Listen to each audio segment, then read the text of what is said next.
did something for peace.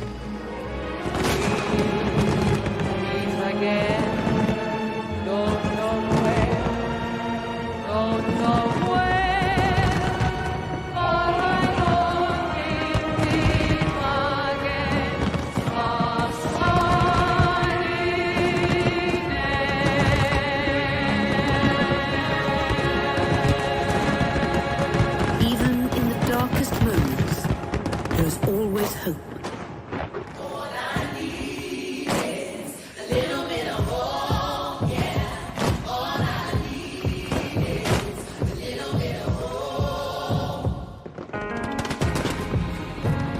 As we start a new year, let's honor our history and never give up hope for the future.